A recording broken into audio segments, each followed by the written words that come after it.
मित्रों, डॉक्टर भीमराव जी अंबेडकर अपने जमाने के सबसे जाना पढ़े लिखे विद्वान ज्ञानी शख्स माने जाते थे। वे अपने जमाने के एक बहुत ही बड़े वकील भी रहे थे। दरअसल में वह एक दलित परिवार से ताल्लुक रखने वाले बाबा साहब बड़े ही क्रांतिकारी विचारों वाले थे। उनका जीवन बड़ा ही संघर्षपूर्ण भयानक रहा था। बताया जाता है कि जीवन के अंतिम पड़ाव में उनको कई बीमारियों ने घेर लिया था। इसके बावजूद भी बाबा साहब ने कभी हार नहीं मानी थी। फिर भी बाबा जी अपनी अंतिम सांस तक संघर्ष करते रहे। आज के इस वीडियो में हम जानने वाले हैं कि बाबा साहब के जीवन के अंतिम दिन कैसे बीते थे। बाबा साहब ने अपनी मृत्यु के ठीक एक दिन पहले 5 दिसंबर 1956 को कौन कौन से काम किए थे। डॉक्टर भीमराव अंबेडकर के पास 32 डिग्रियां थीं। उनका जन्म 14 अप्रैल 1891 को मध्य प्रदेश के महू में महार जाति में हुआ था। इनके माता पिता का नाम रामजी मलोजी सकलाल और भीमाबाई की 14वीं और आखिरी संतान थे। साथ ही हम इस वीडियो में आपको बताने वाले हैं बाबा साहब की जीवन की अंतिम घड़ियों की पूरी कहानी। मित्रों, डॉक्टर भीमराव अंबेडकर को आजाद भारत के प्रथम कानून मंत्री होने का दर्जा भी प्राप्त था। वह भारतीय समाज में फैली जातिवाद और छुआछूत को हमेशा जड़ से मिटाना चाहते थे, जबकि बाबा साहब जीवन भर इसके लिए कठोर संघर्ष करते रहे, मगर उनको ज्यादा सफलता नहीं मिली। बताया जाता है कि इसी के चलते उन्होंने 14 अक्टूबर 1956 को बौद्ध धर्म अपना लिया था। बाबा साहब अपने जीवन के अंतिम पड़ाव में बहुत ही कमजोर हो चुके थे। उन्हें डायबिटीज और गठिया जैसी कई बीमारियों ने घेर लिया था। इसी के चलते उनकी देखरेख करने के लिए मुंबई के मशहूर डॉक्टर मलशंकर को उनके पास रखा गया था। बाबा साहब की धर्मपत्नी सविता अंबेडकर, जिन्हें माई साहब के नाम से पुकारा जाता था। दरअसल बाबा साहब अपनी मृत्यु के कुछ दिन पहले यानी 12 नवंबर 1956 को काठमांडू गए थे, जहां पर उन्हें विश्व संसद में भाग लेना था। लिहाजा इस धर्म सभा का आयोजन नेपाल के राजा महेंद्र सिंह ने करवाया था। भारत लौटते वक्त बाबा साहब ने बौद्ध धर्म के तीर्थ स्थलों का दौरा किया। वह नेपाल में महात्मा बुद्ध के जन्म स्थल लुम्बिनी गए। उन्होंने पटना में अशोक के मशहूर लाट भी देखी और बोध गया का दौरा भी किया, जिसके बाद वे 30 नवंबर को दिल्ली लौट आए।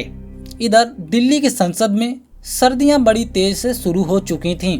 हालांकि अपनी खराब तबीयत के कारण बाबा साहब इस समय हिस्सा नहीं ले पा रहे थे। इसके बाद भी 4 दिसंबर को बाबा साहब ने राज्यसभा की कार्रवाई में शामिल होने के लिए जिद की।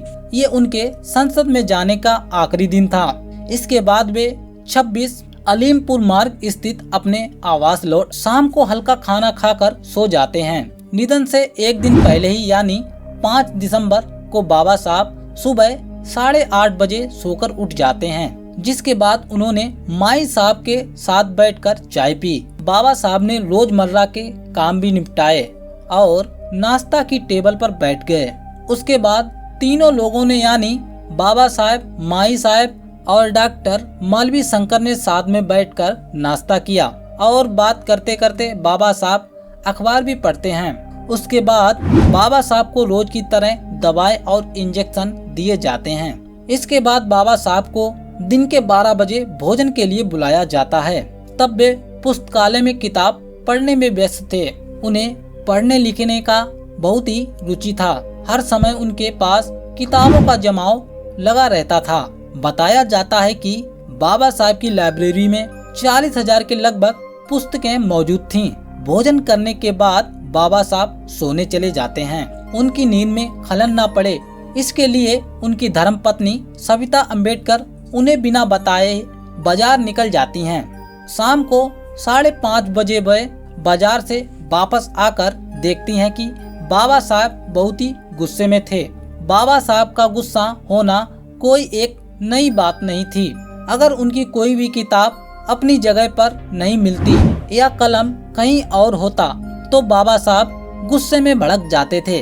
उनका गुस्सा शांत करने के बाद माई साहब बाबा साहब को काफी पिलाती हैं। लिहाजा 5 दिसंबर को शाम के 8 बजे उनके घर पर कुछ जैन धर्म के पुजारी पहुंचते हैं, जो बाबा साहब के साथ जैन धर्म और बौद्ध धर्म पर चर्चा करते हैं। काफी लंबी चर्चा के बाद वे लोग बाबा साहब से इजाजत लेते हैं और दूसरे दिन मिलने का समय ले लेते हैं। बाबा साहब ने भी हाँ कर दिया। उन्हें क्या पता था कि वह दूसरे दिन ही इस दुनिया को छोड़कर अलविदा कर देंगे। यहाँ आपको बताते चलें कि डायबिटीज के चलते उनका शरीर पहले से ही बहुत ही कमजोर हो चुका था। गठिया की बीमारी के चलते वो कई रातों तक बिस्तर पर दर्द से परेशान रहते थे। उसके बाद रात के खाने के वक्त बाबा साहब ने थोड़ा सा खाना खाया। उसके बाद उन्होंने कबीर का दोहा चलो कबीरा तेरा भवसागर डेरा ऊंचे सुर में गाया। बाद में छड़ी के सहारे वह बेडरूम पर चले जाते हैं। फिर उन्होंने द बुद्धा एंड हिज धम्मा की प्रस्तावना में कुछ बदलाव किए। इसके अलावा उन्होंने अपने कुछ पात्रों को भी पढ़ा।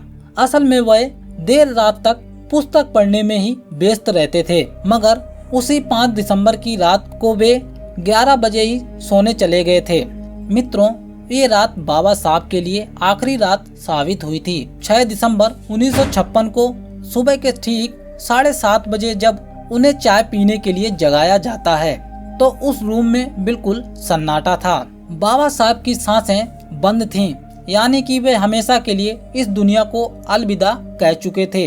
मगर उनकी धर्मपत्नी सविता अम्बेडकर रोती हुई डॉक्टर मलशंकर के पास पहुंची, अपने पति को बचाने की गुहार लगाती हैं। मित्रों, फिर पता चलता है कि बाबा साहब का निधन हुए कई घंटे बीत चुके हैं। देर रात में ही बाबा साहब के प्राण निकल चुके थे।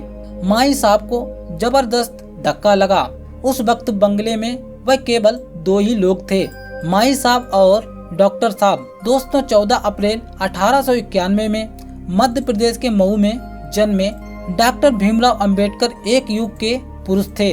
उन्होंने देश विदेश से पढ़ाई करके 32 डिग्रियां प्राप्त कर ली थीं। उनका जन्म चमार जाति में हुआ था। उन्होंने दलित समाज के लिए कई बड़े काम किए। वे संविधान सभा के प्रारूप समिति के अध्यक्ष भी रहे थे। आजाद भारत के पहले उन्हें मंत्रिमंडल का कानून भी बनाया गया था। इतने महान व्यक्ति के धनी बाबा साहब को माना जाता है। दरअसल बाबा साहब के निधन का समाचार सुनते ही पूरा देश शोक में डूब जाता है। प्रधानमंत्री जवाहरलाल नेहरू एवं उनके हजारों अनुयायी 16 अलीमपुर रोड पर स्थित उनके आवास पर पहुंचना शुरू हो जाते हैं। सभी ने उन्हें अंतिम विदाई दी। बाबा साहब के पार्थिव शरीर को मुंबई ले जाने के लिए जगजीवन राम से एक विमान की व्यवस्था की और उसके बाद बाबा साहब का पार्थिव शरीर नागपुर होते हुए मुंबई ले जाया गया, जहां लाखों लोगों की मौजूदगी में अभूतपूर्व अंतिम संस्कार किया गया। आज बाबा साहब तो हमारे बीच नहीं हैं, मगर उनके द्वारा बनाया गया संविधान और उनकी यादें हजारों दिलों में बनी हुई हैं। तो यही बाबा साहब भीमराव अंबेडकर के अंतिम दिनों की कहानी थी। तो दोस्तों, आज की वीडियो आप सभी लोगों को कैसी लगी? अगर वीडियो पसंद आई है तो वीडियो को लाइक और चैनल को सब्सक्राइब कर लीजिए। मिलते हैं हम एक और नई जुड़ी जानकारी के साथ। तब तक के लिए जय हिंद, जय भारत।